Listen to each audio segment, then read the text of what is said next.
자, 친구들 반갑습니다. 자, 오늘은 구원의 서정 가운데 7번째에 해당하는 성화에 대해서 함께 생각해 보려고 합니다. 영어로는 sanctification이라고 하기도 하는데요. 여러분, 구원은 한순간에 일어나는 일이기도 하지만 우리가 계속 살펴보고 있듯이 순서대로 논리적인 순서를 갖고 있는 사건들이라고도 말할 수 있습니다. 이런 의미에서 성화는 매우 중요한 위치를 차지하고 있습니다.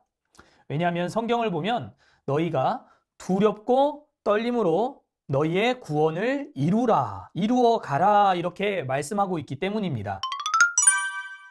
우리 소율이 문답 35번째 문답을 함께 읽어볼까요? 성화가 무엇입니까? 성화는 하나님이 값없이 주시는 은혜의 행위이고 이로써 우리가 하나님의 형상을 좇아 온전히 새 사람이 되고 점점 더 죄에 대하여 죽고 의에 대하여 살게 됩니다. 목사님이 존경하는 목사님 가운데 부산의 서부교회라고 하는 교회를 담임하셨던 백영희 목사님이라는 분이 계십니다. 아주 오래전에 이미 소천하셨는데요. 이 목사님이 사람이 받는 이 구원을 설명하실 때 두 가지로 구원을 설명하셨어요. 첫 번째는 기본 구원이고 두 번째는 건설 구원. 그래서 이 구원을 두 가지로 설명하면서 우리가 건물을 지어 나아갈 때 어때요? 높이 건물을 지으면 지을수록 땅을 더 깊이 많이 파게 되잖아요. 그게 건축의 기본이에요. 우리가 건축을 한다 했을 때 높이 짓는 만큼 더 깊이 파서 먼저 기초 공사를 잘 해야 그 위에 건설을 할 수가 있어요. 마찬가지로 사람이 받게 되는 이 구원은 하나님의 은혜로 말미암아 우리가 부르심을 받고 거듭나고 또 회개하고 회심하고 믿고 칭의를 받고 또 양자로 삼아주시는 이 기본적인 구원, 하나님이 이루시는 기본적인 구원 위에 건설 구원이 필요하다. 우리가 쌓는 것이 아니라 하나님이 쌓아가시는 이 구원에 우리가 협력하는 구원, 이것이 바로 성화의 구원이다. 백영희 목사님은 건설 구원이다라는 표현을 쓰셨습니다.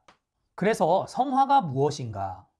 소율이 문답은 하나님이 값없이 주시는 은혜의 행위이다. 그리고 우리가 새 사람을 입는 거다. 그리고 점점 더 죄를 멀리하고 의를 향해서 살아가는 삶이다라고 이야기합니다. 그것이 바로 성화예요. 성화는 우리 모든 신자의 마음속에 성령 하나님이 오셔서 성령 하나님이 내주하신다고 해요. 내주는 안에 거하신다라는 의미인데 성령이 우리 안에 거하셔서 죄를 멀리하게 만들고 의를 향하게, 의를 좇아 살아가게끔 만드시는 것을 의미해요. 쉽게 말하면 예수님을 닮아가는 거예요. 여러분, 우리가 예수님의 삶을 닮아가려면 어떻게 해야 할까요? 우리 안에 있는 이 더러운 죄악된 욕심을 버리고 하나님이 기뻐하시는, 하나님이 원하시는 삶을 살기 위해서 부단히 노력해야 되겠죠.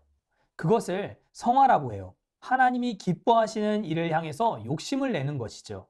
예수님을 믿고 구원을 받았는데도 여전히 죄 짓기를 좋아하고 또 욕을 하거나 남을 미워하거나 시기하고 질투하고 또 예수님을 믿기 전의 상태와 전혀 달라진 것이 없다면 우리는 성화의 구원에 이르지 못했다라고 하는 것을 알 수 있어요.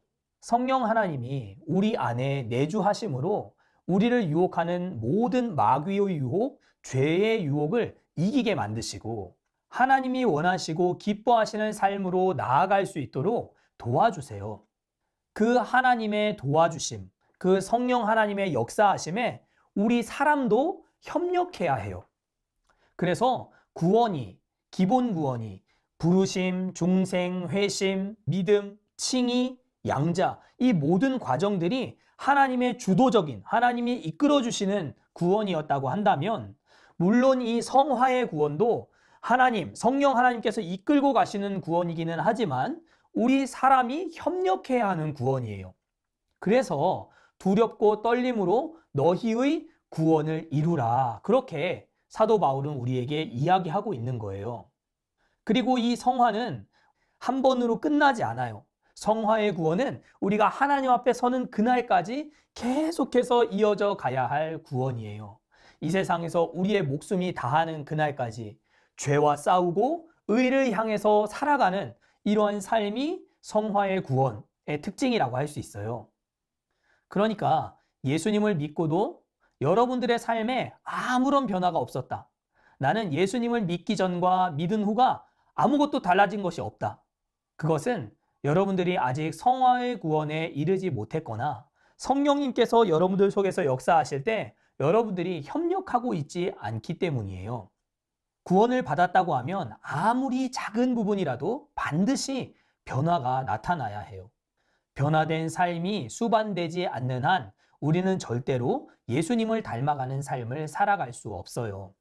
성화의 구원에 성령님께 여러분들 적극적으로 협력하여서 하나님 기뻐하시는 의를 향하여 살아가는 여러분들의 삶이 될 수 있기를 간절히 바랍니다. 오늘의 요리는 여기까지. 자, 우리 내일 이 시간에 다시 만날게요. 안녕!